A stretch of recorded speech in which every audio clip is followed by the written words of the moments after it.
all parents. By profession, I am a banker. Specially એના માટે આવ્યો હતો કે મારે વાંચવાનો શોખ છે, સ્પીડમાં વાંચવું પડે તો કઈ રીતે વાંચવું જોઈએ.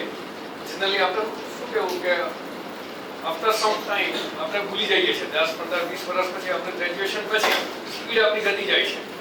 તો આવ્યા પછી હું મારો પર્સનલ બેનિફિટ હું શું મને ફેર પડ્યો તેવું જણાવું છું કે સાહેબ અમારા બેંકમાં ઘણા સર્ક્યુલર્સ હોય છે, તો એમાંનો એક બ્રાન્ચ બેન્કિંગ અંદર હોય છે, અમારે branch administration.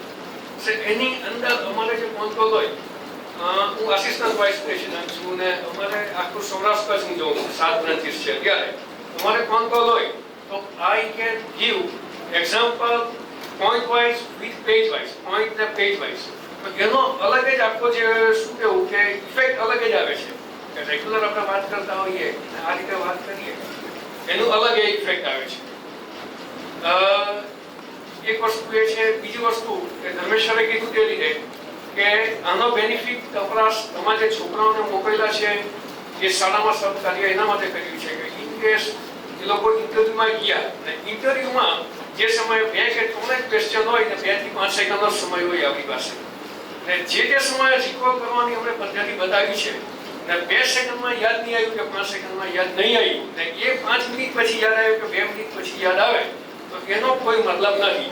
Like one side मतलब ब्लैक और व्हाइट, वन साइड જાય કે બીજી જગ્યાએ સિલેક્શન ઓર રિજેક્શન બેમાંથી એક થઈ શકે, તો એ બેનિફિટ છે.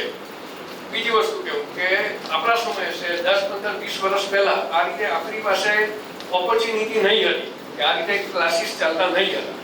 એટલે અત્યારે જેટલા ક્લાસીસ હોય છે આ રીતના જે નવું વસ્તુ હોય છે, I am taking it as a opportunity કે આ રીતના હું તો કેમ કે પેરેન્ટ્સે ઓપોર્ચ્યુનિટી તરીકે લઈ લેવા જોઈએ. આજે 7, 8, 10 હજારની કોઈને વેલ્યુ નથી એટલી, આપણે ફરવા જઈએ તો ખર્ચો થઈ જાય છે, પણ એ અલ્ટિમેટલી આપણને આપણા છોકરાને દરેકને બેનિફિટ રહેવાનો છે. થેન્ક્સ.